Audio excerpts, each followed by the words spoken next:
Salut, c'est Matt du site entrepreneurchrétien.com et bienvenue dans cette série de petits déclics, les petits déclics qui vont faire de grands changements dans votre vie. En tout cas, j'espère pour vous, ça a été le cas pour moi et j'ai vraiment à cœur de partager ça pour vous inspirer, vous donner des idées pour aller de l'avant, pour pas vivre une vie plan-plan, pépère, une vie gâchée, pour porter du fruit. Donc, on est dans la semaine sur les objectifs et normalement, vous avez déjà dû écrire pas mal de choses, vous avez déjà pas mal de clés pour vous aider à fixer vos objectifs. Maintenant, on aborde une autre question, c'est comment rester motivé. Et c'est souvent le problème, c'est que, j'en ai parlé déjà un petit peu dans les vidéos précédentes, mais l'enthousiasme retombe très vite, la motivation retombe très vite. Je pense que l'enthousiasme et la motivation, c'est des cadeaux de Dieu pour nous faire démarrer quelque chose. Mais en réalité, si vous misez tout là-dessus, ça ne marchera pas au long terme. Parce que la motivation, l'enthousiasme, ça vous fait prendre une décision, ça vous fait changer de direction. Mais ensuite, il faut continuer à marcher dans la bonne direction. Ensuite, il ne faut pas se lasser et il ne faut pas oublier les bonnes résolutions qu'on a prises, les bonnes choses qu'on s'est dites, même les choses que Dieu vous a inspirées, qui vous a révélées, il faut ensuite les mémoriser, les repasser dans son cœur. Je pense au verset, vous savez, où quand Marie, la mère de Jésus, quand Marie, j'ai plus le passage exact, mais quand Marie dit, elle repassait toutes ces choses dans son cœur, c'est-à-dire tout ce qui s'était passé, ce que l'ange lui avait dit, ce que le prophète lui avait dit, etc. Et elle se repassait ces choses dans son cœur parce que ça la gardait motivée, ça la gardait attentive, ça la gardait concentrée sur ça. Je ne sais pas si c'est un lien direct avec les objectifs, mais je trouve que cette image est plutôt sympa. Donc, comment on fait pour faire ça? Eh bien, concrètement, pour nous, c'est quoi? C'est par exemple d'écrire ses objectifs, déjà de les écrire. C'est marrant, il y a des études qui ont été faites et qui montrent que plus les gens écrivent leurs objectifs, plus ils ont de chances de les réaliser. Ça paraît tout bête, donc c'est si bête que personne ne le fait. Donc faites-le, comme ça vous donnerez déjà plus de chances. Donc écrivez les choses, ça sort l'objectif de votre tête.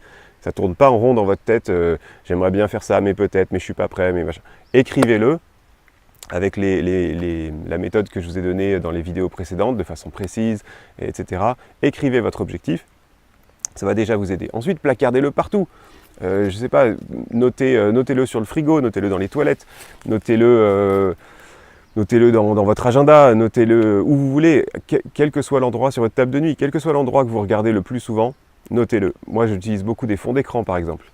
Quand j'ai besoin de me rappeler de quelque chose et que c'est vraiment un truc qui me travaille en ce moment et que j'arrive pas à faire, je le note sur mes fonds d'écran du téléphone, fonds d'écran de l'ordi, là où je passe le plus de temps. Donc, notez-le, mettez-le à des endroits où vous pouvez le relire. Après, il y a autre chose qui est important. Alors, notez-le, plus votre objectif, plus tout ce qui peut vous inspirer. Ça peut être des versets, ça peut être des citations, ça peut être, je ne sais pas si toutes les petites phrases qui vous inspirent et qui vous aident à être concentré sur cet objectif, sur ces objectifs, notez-les à des endroits stratégiques dans la maison. Vous allez pouvoir les voir, dans la maison, dans la voiture, n'importe où. Là, vous passez du temps et ça va vous aider. La deuxième chose, c'est de mettre en place des rituels quotidiens. Alors, j'aime beaucoup ça, j'ai découvert ça, pour moi, ça a été vraiment un déclic.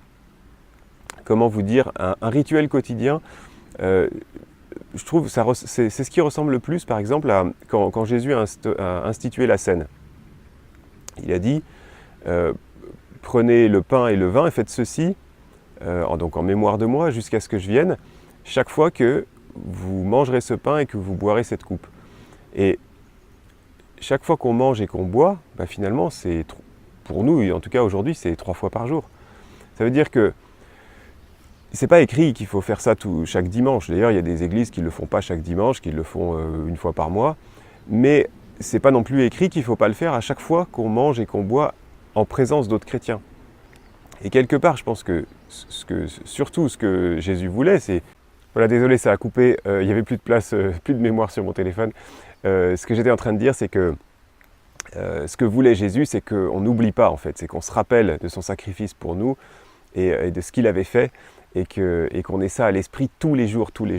Et finalement, pour un objectif que vous allez vous fixer, c'est exactement pareil. Comment vous allez réussir à avoir ça en tête tous les jours, à chaque repas peut-être. Donc en fait, la question que vous devez vous poser, c'est quel petit rituel quotidien je peux mettre en place pour me rappeler de mes objectifs. Alors, moi, il y a un truc au fil du temps. Alors, moi, au début, j'ai commencé par essayer de les relire, tout simplement, le matin, le soir. Bon, c'est pas forcément... c'est un peu machinal.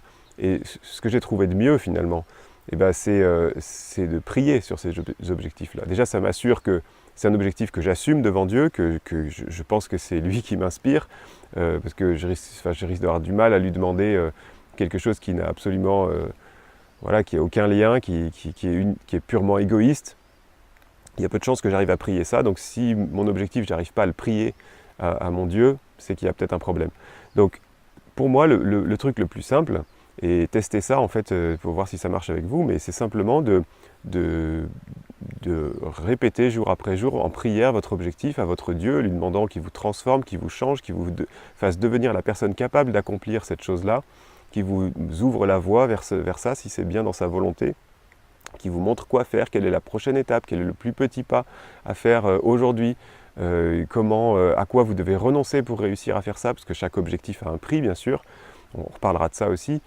Donc voilà, à mon avis la meilleure chose, en tout cas pour moi la meilleure chose, ça a été de fonctionner par la prière matin et soir sur les objectifs que je veux me fixer, sur les objectifs que je sens avoir besoin pour avancer. Allez, j'espère que ça vous a inspiré, donc mettez en pratique tout de suite, mettez en pratique dès que vous êtes un petit peu motivé, dès que vous sentez la motivation, faites-le tout de suite. Après ça retombe, n'oubliez pas. Et mettez en place quelque chose immédiatement pour avancer, pour ne pas oublier vos objectifs, pour rester motivé. On se retrouve demain pour un deuxième point sur le fait de rester motivé. Ciao. Si tu aimes, clique sur j'aime, c'est la façon la plus simple de partager et d'inspirer d'autres personnes. Je t'invite aussi à t'abonner pour ne pas louper les prochains épisodes et pour oser changer tout ce qui doit changer dans ta vie. Tu peux aussi me retrouver sur entrepreneurchrétien.com pour plus d'outils et de ressources pour mettre tes talents en action pour la gloire de Dieu. Alors à bientôt. Et donc dans cette vidéo, on va parler de notre... je ne sais plus de quoi on va parler.